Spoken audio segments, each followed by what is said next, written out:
মা মারা যাওয়ার পর বাবা এমন হবে তা আমি কল্পনাও করতে পারিনি। এই তো আজকের ঘটনা। টাস টাস করে 2টা থাপ্পড় মারলেন, যেখানে আমার কোনো দোষ ছিল না। বাবা হয়ে ছেলেকে মারতে পারে, এটা স্বাভাবিক, কিন্তু বিনা অপরাধে কেন মারবে, যেখানে আমি কোনো দোষ করিনি। আমি বলতে লাগলাম, প্লিজ আমাকে মারবেন না, আমি কি এমন করেছি, কেন আমাকে এভাবে মারছেন? বাবা উত্তরে বলতে লাগলো, তোকে আমার ছেলে হিসাবে পরিচয় দিতে লজ্জা হচ্ছে? আমি বললাম, কিন্তু কেন, আমাকে কেন মারছেন, আমার অপরাধটা বলেন। আব্বু বলল, তুই তোর আম্মুর গায়ে হাত তুলেছিস কেন, কোন সাহসে তুলছিস? আমি বললাম, প্লিজ দেখুন, উনি আমার আম্মু না, আর সবচেয়ে বড় কথা, উনার গায়ে আমি হাত তুলতে যাব কেন? আব্বু বলতে লাগলো, চুপ কুত্তার বাচ্চা। এই বলে আরো 2টা থাপ্পড়, আর বলতে লাগলো, তোকে লাই দিতে দিতে এত বড় করেছি, মাথায় তুলেছি, তোর এই বাড়িতে কোনো জায়গা নেই, সকালে উঠে যেতে দেখি তুই এখান থেকে চলে গেছিস। এই বলে আব্বু সেখান থেকে চলে গেল। এরকম মার আমি রোজ খাই, কিন্তু আজকের মারটা পুরোটাই ভিন্ন। আজকে আমাকে অনেক মেরেছে, শরীর পেটে রক্ত বের হচ্ছে, টুট কেটে গেছে, শরীরটা খুব ব্যথা করছে। আরে আপনারা বুঝতেন না তো কি হয়েছে, কেন একজন বাবা তার ছেলেকে এভাবে মারলো? তাহলে আসেন আপনাদেরকে ক্লিয়ার করে দেই। আসলে ঘরে সৎ মা থাকলে যা হয় আর কি, কিন্তু সেটা সবার ক্ষেত্রে না, শুধু আমার জীবনটাই এরকম। আমার জীবনটা আরো সাধারণ মানুষের মতোই ছিল। আমার বাবা মা আমাকে অনেক ভালোবাসতো, টাকা পয়সার কোনো অভাব ছিল না আমাদের, না ছিল বাবা মায়ের ভালোবাসা। একমাত্র ছেলে হওয়ার কারণে আমার সকল ইচ্ছে তারা পূরণ করেছেন। বাবা ছিল একজন বিজনেসম্যান, বিকেলের আগে যেভাবে পারতো বাসায় চলে আসতো, আমার সাথে খেলা করত। বাবা ছেলের সম্পর্ক ছিল বন্ধুর মতো। তখন আমার বয়স ছিল মাত্র 14 বছর। আব্বু আমাকে বলতো, এটা হচ্ছে আবেগের বয়স, তাই এই বয়সে কোনো ভুল করে ফেললে আব্বুকে জানাইস। আর আব্বু এটাও বলতো, তোর জীবনের সকল ভুল ঠিক করার এক প্রকার ওষুধ হলাম আমি।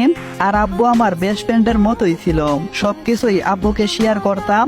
এভাবে আমাদের দিনকাল খুব ভালোই কাটছিল। আব্বুর ছুটির দিনগুলো আমাদের সাথে ঘুরে ফিরে কাটাতো। তখনই ঘটে গেল আমার জীবনে একটা কালবৈশাখী জ্বর।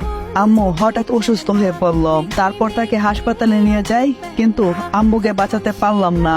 চলে গেলেন না ফেরার দেশে। আমি হয়ে গেলাম একজন এতিম ছেলে, হারিয়ে ফেললাম নিজের মাকে। সেদিন থেকেই আমি ভেঙে পড়লাম। আমি বুঝতে পেরেছিলাম সুখটা আমার কপালে নেই। এভাবে দিন কাটতে লাগলো। আব্বু খুব ভালোবাসতো, আমাকে বুঝতে দেয়নি মায়ের অভাব, মা হারানোর যন্ত্রণা। আমার বাবাকে অনেকে বলতো, একটা বিয়ে করেন যাতে আপনার ছেলেকে দেখাশোনা করতে পারেন, কিন্তু আব্বা বলতো, না, আমি বিয়ে করব না, আমার ছেলেকে দেখাশোনা করার কারো প্রয়োজন নেই, আমি আমার ছেলেকে দেখাশোনা করব। কিন্তু সেই সুখটা আমার কপালে সইল না। কাকা অনেক জোর টেকাতে আব্বু বিয়েতে রাজি হয়ে যায়, কিন্তু আমি তাকে আমার আম্মু হিসেবে মেনে নিতে পারি নাই। ওই মহিলার রূপ ছিল 2টা। আব্বু বাসায় থাকলে তার মুখ দিয়ে ফুল ঝরতো যেন মৌমাছি, কিন্তু আব্বু চলে গেলেই আমি গিয়ে বলতাম, আমাকে বাদ দেন, খিদা পেয়েছে। তখন তিনি বলতেন, নিজেরটা নিজে খেয়ে নেন, আমি এই বাড়ির কাজের লোক নাকি? আমি তখন রাগে নিচে না খেয়ে শুয়ে পড়তাম। আর আব্বু বাসায় এলে আপুকে বলতাম, কিন্তু তিনি আপুর সামনে এরকম একটা ব্যবহার করতেন যাতে স্পষ্ট আমি মিথ্যা বলেছি। এভাবে 2টা বছর কেটে যায়। জন্ম হয় সৎ মায়ের একটা মেয়ে, যার নাম রাখি মিম। সে যত বড় হতে থাকে, তখন থেকে বাবা আমাকে অবহেলা করতে শুরু করে। জানি না কেন এই সৎ মা মিথ্যা কথা বলে, আর বাবা সেই কথাগুলো বিশ্বাস করে, আমাকে মারধর করে, খারাপ আচরণ করে। এই বাড়িতে ভালোবাসার পাত্র হিসাবে শুধু একজনই আছে, সেটা হচ্ছে মিম। সে আমাকে নিজের চেয়েও বেশি ভালোবাসে। জানি সকালে এসে আমার এই অবস্থায় দেখলে মিম কান্না করবে, কিন্তু সকাল পর্যন্ত আমি এখানে থাকবো না। আমার আব্বু আমাকে বলে দিয়েছে, সে নাকি আমার মুখ দেখতে চায় না, আমাকে নিজের সন্তান হিসাবে মানে না, আমাকে ত্যায্য পুত্র করেছে। আমি চলে যাব এই বাসা থেকে অনেকটাই দূরে, এক অজানা শহরে, যেখানে থাকবে না সৎ মা, না এরকম বাবা। বেতার শরীর নিয়ে উঠে দাঁড়াতে পারছি না, অনেক কষ্টে উঠে দাঁড়ালাম।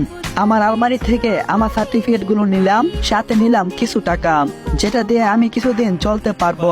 কিছু জামা কাপড় ব্যাগে ভরে বের হলাম, কিন্তু